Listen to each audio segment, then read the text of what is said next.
hadirin sekalian. Saya Muhammad Ahmad Zafran bin Muhammad Zurik sebagai moderator anda pada hari ini.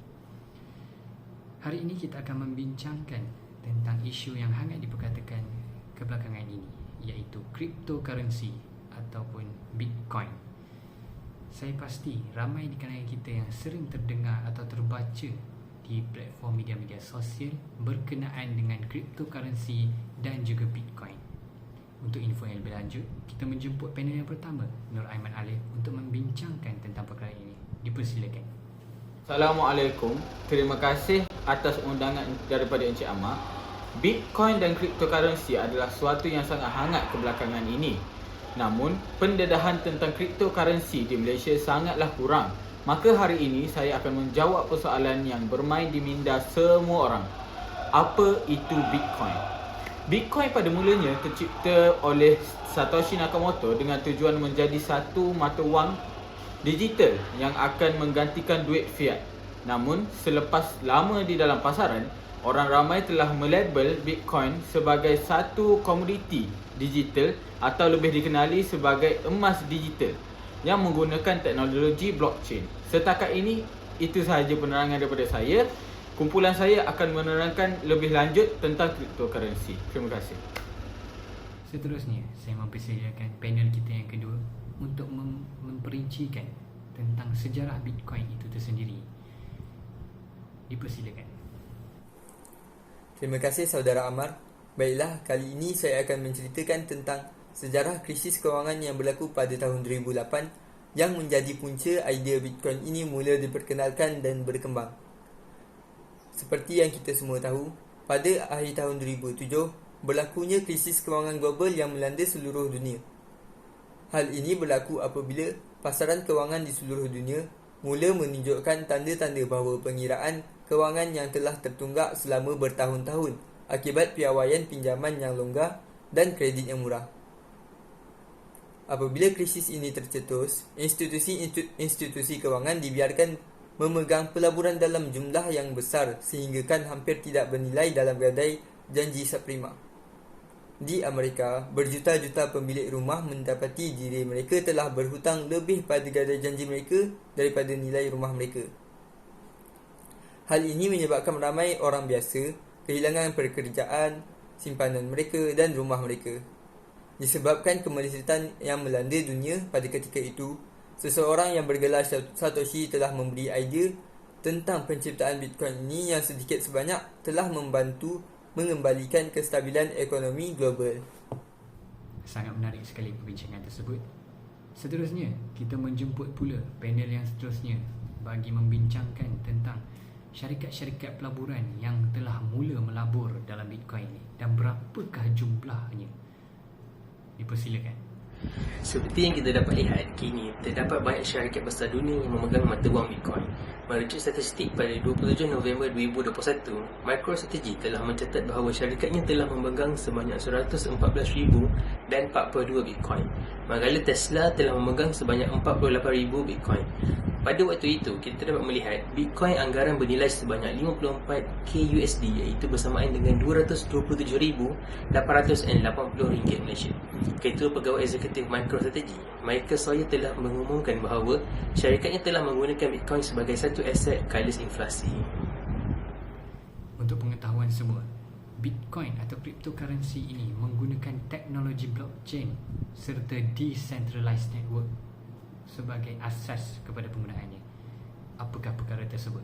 Oleh itu, kita menjemput panel yang seterusnya untuk membincangkan berkenaan decentralized network serta teknologi blockchain ini. Dipersilakan.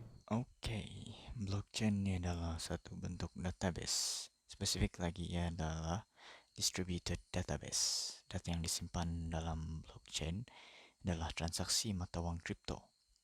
Blockchain menyimpan data transaksi dalam kumpulan kronologi yang dikenali sebagai blok. Blockchain yang digunakan Bitcoin pula ini terbuka dan boleh diakses oleh siapa sahaja. Berbeza dengan centralized database yang dikendalikan oleh syarikat atau bank ataupun kerajaan. Dan tidak seperti database yang lain di mana maklumat boleh ditambah, dialih keluar atau diedit.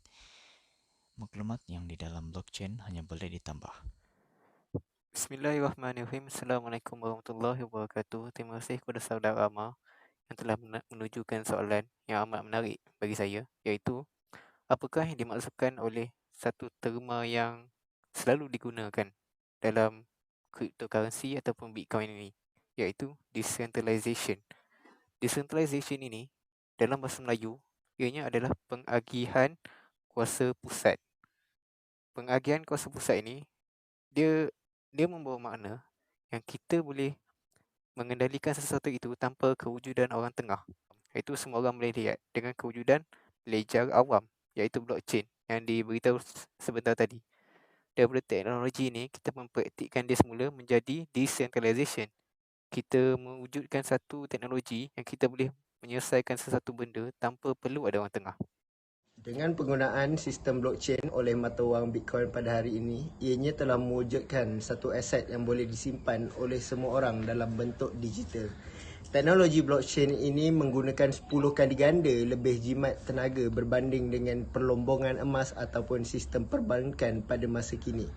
Dari segi penggunaan elektrik harian di pejabat-pejabat, secara tidak langsung penipisan ozon bumi dapat kita kurangkan dari semasa ke semasa. Baik, bagaimana pula dengan platform pelaburan yang boleh kita gunakan untuk mula melabur dalam cryptocurrency serta Bitcoin ini? Oleh itu, saya menjemput panel yang seterusnya bagi memperincikan tentang perkara tersebut. Dipersilakan. Berkenaan dengan platform jual beli Bitcoin di Malaysia terdapat 5. Yang pertama Luno, kedua Local Bitcoin, ketiga Binance P2P, keempat Huobi Global dan yang kelima adalah KuCoin. So Luno antara yang paling popular sebab disenaraikan antara platform yang diluluskan oleh Suruhanjaya Security Malaysia. Luno juga sesuai untuk beginner sebab aplikasi dia sangat mudah dipahami dan mudah dikelolakan. So segala transaksi duit melalui online FTX. Dan untuk urusan jual balik Bitcoin, wang akan terus dimasukkan ke dalam akaun yang telah didaftarkan. Persoalan yang seterusnya, seperti yang kita tahu, Bitcoin ini merupakan mata wang kripto yang terbesar pada masa kini. Jadi, berapakah harga Bitcoin dan nilai Bitcoin itu sendiri pada masa kini?